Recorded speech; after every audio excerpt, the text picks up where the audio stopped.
மனமார்ந்த மாலை வணக்கம்.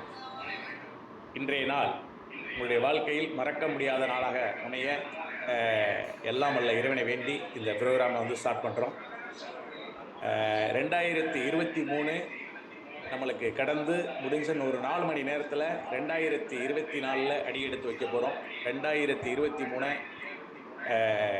தாண்டி 2024 நம்ம ஒரு 4 மணி நேரத்தில் அடி எடுத்து வைக்க போகிறோம்.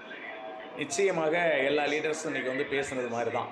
2023 நான் ஒரு ட்ரைனிங்கில் உங்கள்கிட்ட சொல்லியிருக்கேன். 2023 ஸ்டார்ட் பண்ணும்பொழுது 2022 டிசம்பர் 31 நான் சொன்ன விஷயம் 2023 நிச்சயமாக உறுதியாக நம்பிக்கை இல்லைன்னா எழுதி வச்சுக்கோங்க. 2023 டிரான்ஸ் இந்தியா ஒரு புதிய சாதனையை படைக்க போகுது. 2023 புதிய ஒரு வரலாற்றை படைக்க போகுது. அதாவது இந்த ஒரு 15-16 ஆண்டுகள் செய்ய முடியாத ஒரு சாதனையை படைக்க போகுது அப்படிங்கிறத 2022 டிசம்பர் 31 அன்னைக்கு நான் உங்ககிட்ட கிளிப்பிள்ளைக்கு சொல்லியிருக்கேன். ஏன்னு கேட்டிங்கன்னா, இருக்கக்கூடிய சாதகங்கள், சூழ்நிலைகள், நிறுவனம் கடந்து வந்த அந்த அனுபவங்கள் இதெல்லாம் தாங்கி 2023 அவங்க பண்ணியிருக்கக்கூடிய பிளான் நிச்சயமாக விளையும் பயிர் முளையிலே தெரியும் பாங்க.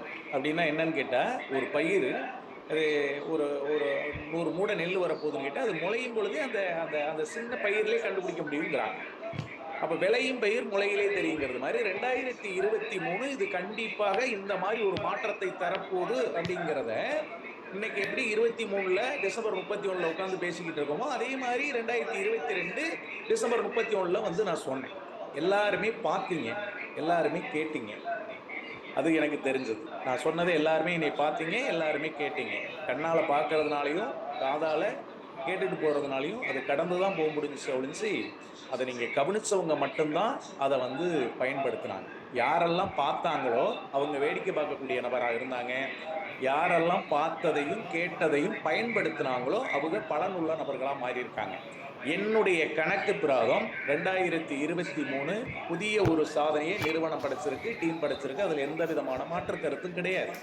ஆனால் அது எத்தனை சதவீதம் பேர் அந்த மாற்றத்துக்கு தயாரானாங்க? இந்த மாற்றத்துக்கு எத்தனை சதவீதம் பேர் தயாரானாங்கன்னு கேட்டிங்கன்னா, ஒரு 20% பேர் மட்டும்தான் இந்த இந்த இந்த மாற்றத்துக்கு அவங்க தயாரானாங்க. அப்போ 20% பேர் அந்த மாற்றத்துக்கு தயாரானாங்க. 2022 அவங்களுடைய நிலைமைக்கும் 2023 இன்னைக்கு அவங்க இருக்கக்கூடிய நிலைமைக்கும், அதாவது அவங்களுக்கு இருக்கக்கூடிய வருமானமாக இருக்கட்டும், டீமாக இருக்கட்டும், அவங்களுக்கு அமைச்ச விஷயங்களாக இருக்கட்டும், மிகப்பெரிய பிரம்மாண்டமான ஒரு மாற்றத்தை அமைச்சிருக்காங்க. அப்போ வெறும் 20% பேர் மட்டும்தான் இதை பயன்படுத்தியிருக்கீங்க. அப்போ 80% பேர் இதை எப்போதுமே காலம்லாம் அப்படியே பார்த்து கடந்து போகிறது மாதிரி வேடிக்கை பார்த்துட்டு போயிருக்கு. அப்போ 2024 திரும்பவும் நான் சொல்கிறேன், எப்படி 23 ஒரு மாற்றத்தை தரும்னு சொன்னோன்னா அது நிச்சயமாக தந்திருக்கு. கம்பெனி ரிப்போர்ட் சொல்லியிருக்குது, எம்டி சொல்லியிருக்காங்க. அத்தனை விஷயங்களையும் 2023 புதிய ஒரு சாதனையை படைச்சிருக்குன்னு. அப்போ இதுக்கு யார் காரணம் கேட்டால் வெறும் 20% பேர் தான் காரணம். இப்போ 2024 எப்படி 2022 நான் 23 எவ்வளோ பெரிய ஒரு மாற்றத்தை தரப்போகுதுன்னு சொன்னோம், அதை நான் இன்னைக்கு எழுதி வச்சுங்க. 23 மாற்றத்தை விட பல மடங்கு புள்ளி விவரமாக சொல்கிறேன். 23 ஒரு புதிய சாதனையை படைத்திருக்கு டிரான்ஸ் இந்தியா.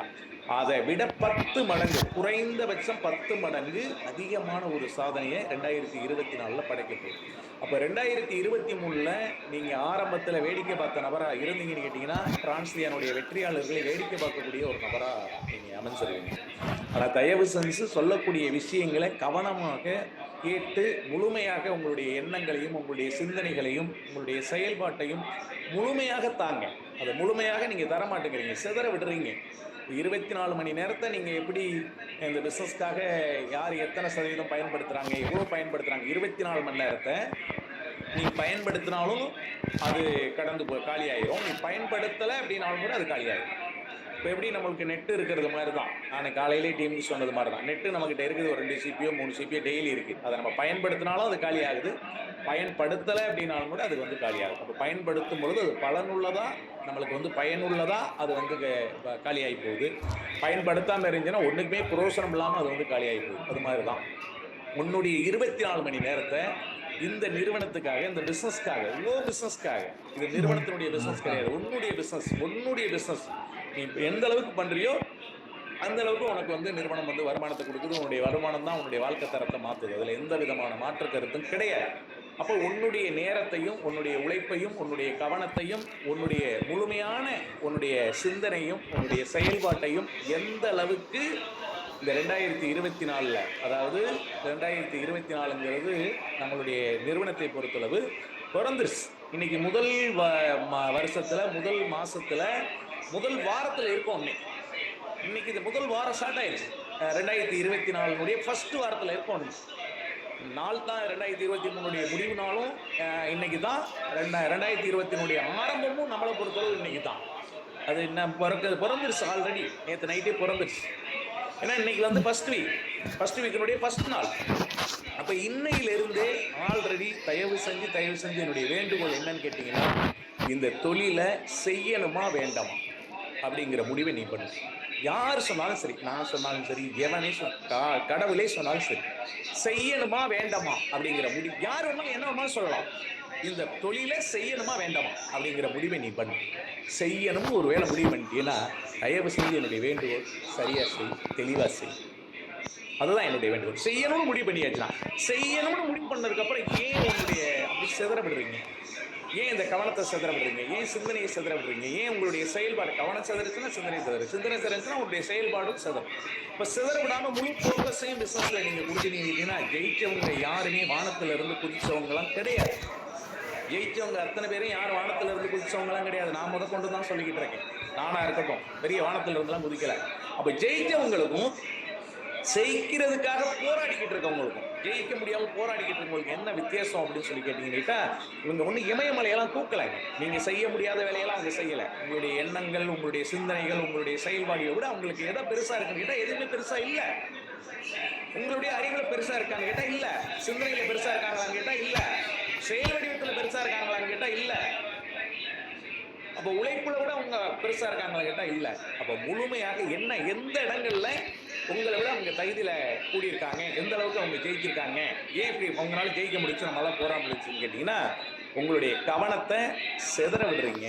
அவங்களுடைய கவனத்தை முழுமையாக ரிசர்ச் கொடுக்குறாங்க. அவ்வளவுதான், வேற உண்மை கிடையாது. உங்களுடைய எண்ணங்களையும் உங்களுடைய கவனங்களையும் உங்களுடைய சிந்தனையும் உங்களுடைய செயல்பாட்டையும் முழுமையாக இங்க நீங்க கொடுத்தீங்கன்னு கேட்டீங்கன்னா என்ன நடக்கும்? இப்போ உதாரணத்துக்கு இந்த ஒரு மணி நேரம் கடந்திருக்கு. இப்போ 1 மணி நேரம் கடந்திருக்கு. 1 மணி நேரம் இந்த ட்ரைனிங்கை நீங்க கண்ணால பார்த்தீங்களா இல்லை காதால கேட்டீங்களா அப்படின்னு கேட்டீங்கன்னா எந்த ரூபங்களையும் அது புரோசனமே இருக்காது. நீங்க கண்ணால பார்க்கறதுனாலையும் காதால கேட்கறதுனாலையும் என்னைக்குமே எந்த புரோசனமும் உங்களுக்கு கிடைக்காது. என்னைக்குமே புரோசனம் கிடைக்காது. இது எதுக்குமே புரோசனம் ஆகாது. நீங்க கண்ணால பார்க்கறதுனால இந்த 1 மணி நேரம் இந்த ட்ரைனிங்கை கண்ணால பார்த்தீங்கன்னு கேட்டீங்கன்னா காதால கேட்டிருப்பீங்க. கண்டிப்பா அதுல மாற்று கருத்து கிடையாது. ஆனா ஒரு புரோசனமும் கிடையாது. அப்ப என்ன காரணம் கேட்டீங்கன்னா, அவ என்ன பண்ணணும்னு கேட்டீங்கன்னா, இதை வந்து நீங்க வந்து கவனிச்சு பார்க்கணும்.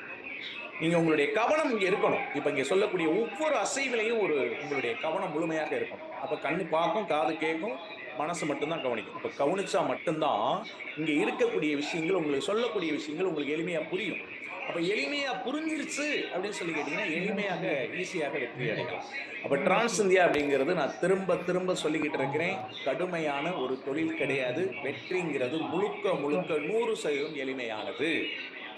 அப்ப 100% எளிமையா டிரான்ஸ் இந்தியா பிசினஸ் வெற்றி வாரம் 2.5 லட்சம் ரூபாய் சம்பாதிக்கிறது என்பது உலகத்திலே சிறந்த பாடம், அனுபவ பாடம். அந்த அனுபவத்துல சொல்றேன், மிக மிக எளிமையானது. எங்கேயுமே அடைய முடியாத, எதுலையுமே இந்த உலகத்துல ஆயிரக்கணக்கான கோடிக்கணக்கான தொழில்கள் இருந்தாலும் எந்த தொழிலையுமே அடைய முடியாத, எளிமையாக அடைய முடியாத ஒரு தொழில் தான் டிரான்ஸ் இந்தியாவோட நம்ம பண்ணிக்கிட்டு இருக்கக்கூடிய இந்த தொழில். அப்ப எளிமையாக இந்த தொழிலை நம்ம வந்து பண்ணணும் அப்படின்னு சொல்லி கேட்டீங்கன்னா, அங்கே கூர்மையா புரிஞ்சுக்கிட்டவங்களுக்கு டிரான்ஸ் இந்தியா நிறுவனம் ஒரு பொக்கிஷம். புரிஞ்சுக்கிட்டவங்களுக்கு பொக்கிஷம். புரிஞ்சுக்கல அப்படின்னு சொல்லி கேட்டீங்கன்னா ஒரு புதிர் இடியாப்ப சிக்கல் மாதிரி தான் இருக்கும். புரிஞ்சுக்கம் தொட்டிக்கும் கஷ்டமா தான் இருக்கும். புரிஞ்சுக்காதவங்களுக்கு இது ஒரு புதிர். நீ எத்தனை வருஷம் நீங்க கடந்து போனாலும் சரி, நீ என்னைக்கு புரிஞ்சுக்கிறியோ அன்னைக்கு தான் இது வந்து பொக்கிஷமா மாறும். அப்ப புரிஞ்சுக்கிட்டவங்களுடைய பயணம் எப்படி இருக்கு அப்படின்னு சொல்லி கேட்டீங்கன்னா, பூவுல நடக்கிறது மாதிரி இருக்கு. புரிஞ்சுக்காதவங்களுடைய பயணம் மட்டும்தான் முள்ளுல நடக்கிறது மாதிரி. அப்ப டிரான்ஸ் இந்தியாங்கிறது வந்து நீங்க ஒரு 10,000 ரூபாய் சம்பாதிக்கிறது கஷ்டப்படுறீங்கன்னு கேட்டா 10 லட்சம் ரூபாய் அசால்ட்டா சம்பாதிச்சுக்கிட்டு இருக்காங்க. நிறுவனம் ஒண்ணு, வாய்ப்பு ஒண்ணு, தொழில் ஒண்ணு, டீம் ஒண்ணு, எல்லாமே ஒண்ணா இருக்கும் பொழுது ஒருத்தன் 10,000 ரூபாய் சம்பாதிக்கிறதுக்கு வந்து கஷ்டப்படுறான், ஒருத்தன் வந்து 10 லட்சம் ரூபாய் எளிமையா சம்பாதிச்சு போயிட்டு இருக்கான். அப்ப காரணம் என்னன்னு கேட்டீங்கன்னா, அவன் புரிஞ்சுக்கிட்டான். புரிஞ்சுக்கிட்டவங்க ஒரே ஒரு விஷயத்தை நான் உதாரணமா சொல்லிட்டு முடிச்சுக்கிறேன். என்கிட்ட நேரம் உயிர் கொண்டது. ஒரே ஒரு விஷயத்த சொல்லிக்கிட்டு இருக்கேன். புரிஞ்சுக்கிட்டவங்க தெரிஞ்சுக்கிறதுக்கும், புரிஞ்சுக்கிறதுக்கும் நெறைய வேறுபாடுகள் இருக்குங்கிறது நெறைய ட்ரெய்னிங்ல உங்களுக்கு நான் வந்து சொல்லியிருக்கேன். இன்னைக்கு எத்தனையோ விஷயங்கள வந்து நம்ம வந்து தெரிஞ்சிருக்கோம். கிரிக்கெட்ட பத்தி நம்மளுக்கு தெரியுது. அரசியல பத்தி நம்மளுக்கு தெரியுது. சினிமா பத்தி நம்மளுக்கு தெரியுது. தெரியாதுல்ல? தெரியாதுல்ல? தெரியாத ஒண்ணுமே இல்லல்ல? அப்போ நம்மலாம் என்னவா இருக்கோம்? சினிமா பத்தி தெரிஞ்சுக்கிட்டோம். சினிமா